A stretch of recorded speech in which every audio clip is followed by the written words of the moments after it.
depends how you want to pronounce it. I mean, if you want to do the French pronunciation the way I say it, Annette Ballone is not proper either. It would be probably Annette Bayonne or something, you know. But we won't worry about that. Music stand, huh? Well, I should sing. The part that I'm going to read actually is right before the part where William Wordsworth does sing a little bit. Annette Ballone, how many people have heard of her as a literary footnote to the famous poet William Wordsworth? So you'll find him in college class, you'll read a poem, especially one particular poem, and the footnote will say, this poem by William Wordsworth refers to his illegitimate child, Caroline. And that's about it. If you do a little bit more research, we'll say Annette Ballone, the mother of Caroline.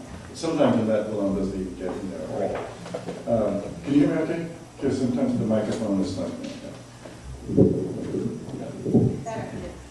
Okay.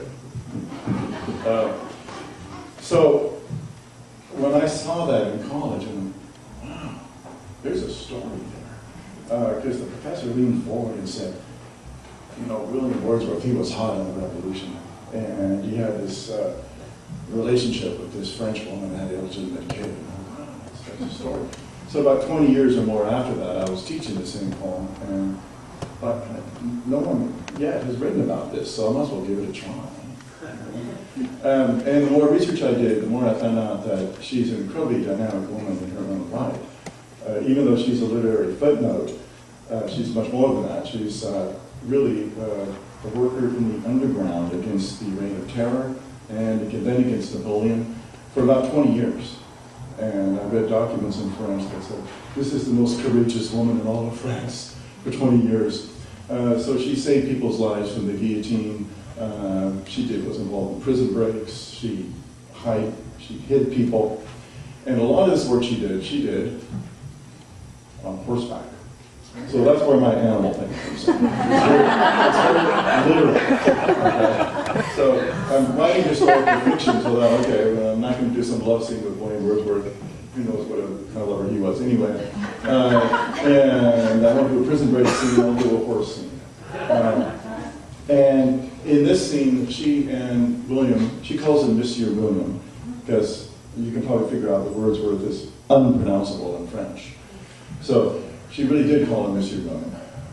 And they've been out to a dinner at a family friend's house in the chateau, and they're coming back to the town of Blois in the Loire Valley, where she lived and where he lived for almost a year. And they're caught in a snowy forest, and it's also a foggy forest.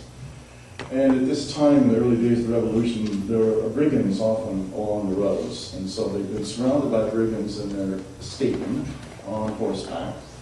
Her horse is a sorrel that she's named La Rouge, after her father's horse, who's named Le Bleu. He's his gray horse. So Wordsworth is on Le Bleu, and he's taken off in one direction, and she's taken off in the other to get away from the brigands. So she's by herself here with her animal.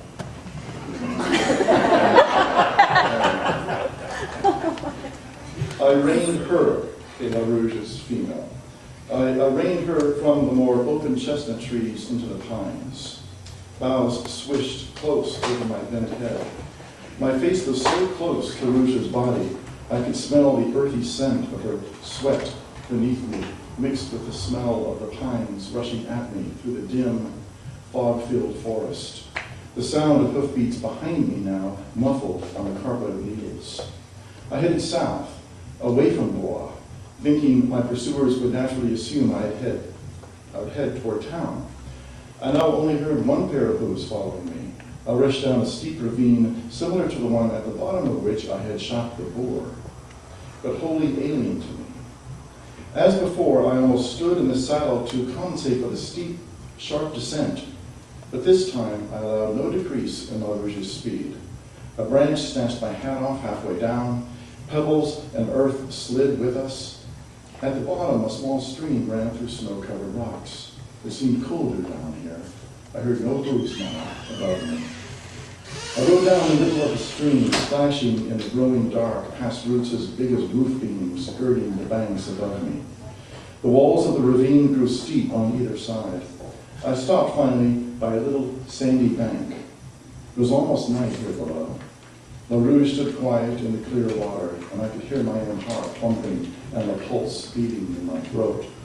And I listened. My right hand lay on Rouge's neck. I felt as if my ears were being pulled upward. I was listening so carefully. I could hear the wind in the pines far away. I heard distinct sounds of a stream, a small waterfall over roots, sliding over pebbles into a pool, rushing over rocks around a bend. I heard a bird suddenly cry as it soared through the deepening darkness. I believed I could hear anything in the forest for those moments. A branch clipped, and I started. La Rouge pricked up her ears. I heard no sounds of pursuit, no matter how hard I strained. You are a queen among horses, I said, and patted her. Thank you, thank you. Now I looked around at the black, red walls of rock, at the pines silhouetted on the ridge above me, at ice at the edge of the shallow stream, and I realized I had no idea where I was. I didn't know how far I had gone south, or if I had kept to that direction, or in what direction I had now followed this ravine. After all our hunts, I thought, it seems I would know this part of the woods. But as the Count said to Monsieur William, the forest of Boulogne is vast and full of wild places that I did not know. Now that we had halted, I was growing frighteningly cold. What if this dark passage took me to where the brigands camped, by a stream? Which direction should I now take? Thirsty, I dismounted, felt my legs a bit not my own, and knelt, took my glove off, reached my hand in the icy stream, and drank. I stayed, knees on a flat, snow-covered stone, and prayed silently to my personal saint, Lucette. I drank again. The water was sweet, as well as teeth achingly cold. I hadn't realized how dry my mouth had become. I stared up and could hardly tell the difference between the dark rock and the narrow strip of storm-clouded sky. Then, as La Rouge lowered her head again to drink the twisting water, for a moment, a glowing sliver of a new moon appeared, alabaster against dusk blue, and Venus sparkled just at the edge of the gorge. When the moon is new, I thought, it sets almost as it shines. Venus is the evening star drawing to the horizon by nightfall. Therefore, I knew now which direction was west, and consequently that this stream flowed roughly north-south. I needed to go north to Blois, back in the direction whence I had come. Then clouds passed again over the top of the canyon, devouring the moon, but I had felt its grace.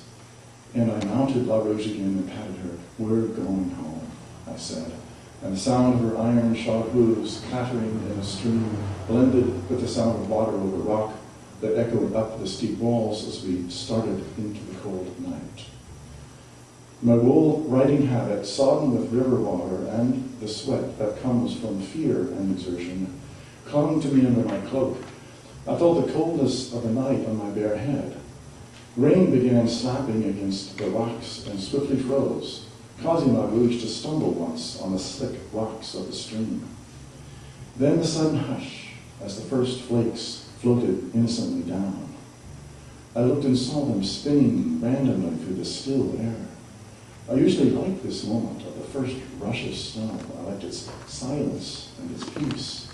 But now it served only to make me feel more alone in the vast maze of the forest. In spite of my high collar, the snow slipped down my neck, and the cold seemed to grow up from the ground under my damp skirt. I swept the snow from my head with my glove, but of course my hair was wet again in an instant, and as I tucked my head down like a sleeping bird, and still felt the cold burn my cheeks. I tried to hasten La Rouge along the stream, but it was dark now, and boulders loomed, cascades tumbled, and I didn't want her to trip again. She was doing her best. She didn't like this either. She knew a rub-down, oats, and alfalfa, and a warm barn awaited her. I heard her hooves snap the ice in shallow pools. I couldn't feel my legs now. I let La Rouge lead the way. I had perfect confidence in her. This ravine must end. La Rouge would find our meadow, and thence the familiar road to a warm barn. It is waiting for you, Rouge, I said to her in my thoughts. Le Bleu is probably already there. Monsieur William has a faster horse than those men riding whatever broken daubin they could steal. Monsieur William spoke boldly to them, didn't he? He leaped into the forest just when I wanted him to, and just in the right direction, opposite to me. How did he know to do that? He must have known my thought. Then he must know what I am thinking. That I am coming slowly through a dark ravine. That I am as cold can be. That my face feels frozen under a hat of ice. No, I don't want him to know those thoughts. He must know that I am on my way to the meadow. He must be thinking that that is the best place to meet me, away from the road. The old hunting lodge that is far enough. The law is too far in the dark. Monsieur William, you are safe, you are safe. You and Le Bleu are searching for your friends. Don't go any farther. Stay in the meadow. I felt like a statue now. My hand made of stone clutching the reins. I closed my eyes and heard the stream sounds distantly. In my own darkness, the world retreated. I suddenly no longer felt the cold. I felt sleepy. I vaguely didn't want to fall out of the saddle. It would be confusing for La Rouge. She would stay here in the dark and cold and perhaps freeze to death herself. Loyally, her sweet, small horse brain telling her to stay by me. I've heard that freezing to death is not uncomfortable. One feels racked by cold, but now that is past.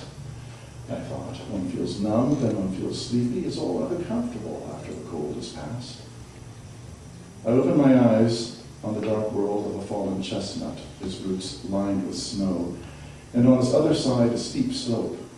With a huge effort, I think I moved the reins a few inches to the right. I may have made the old clicking sound with my tongue against my teeth. I may have only thought to do that.